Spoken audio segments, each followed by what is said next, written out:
परमेश्वर ही संपूर्ण ब्रह्मांड के उत्पत्ति करता बानी। परमेश्वर कौनो ऐसन चीज नइखी बनौले जवन निर्जीव होखे, आ इंसान कौनो ऐसन चीज नइखे बनैले, आ ना ही क़यामत तक कौनो ऐसन चीज बना सकता जवना में जीव होखे। इंसान चाह के भी परमेश्वर के जगह नइखे ले सकत। परमेश्वर सर्वशक्तिमान बानी।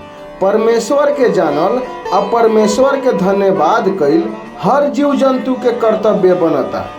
जौन मनुष्य अगर जिंदा में परमेश्वर के नइखे देख सकत तो उ मुआला के बाद भी परमेश्वर के ना देख पाई। धार्मिक किताब पढ़ला से लगभग हर चीज के ज्ञान मिलेला। सिर्फ और सिर्फ परमेश्वर से ही उम्मीद करे के चाहिए।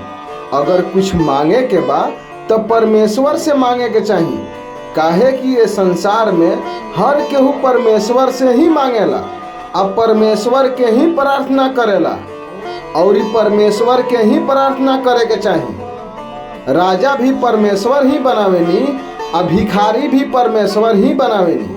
तो घमंड मत करो, ना तो पते ना चली कि कब राजा से रंग हो गई।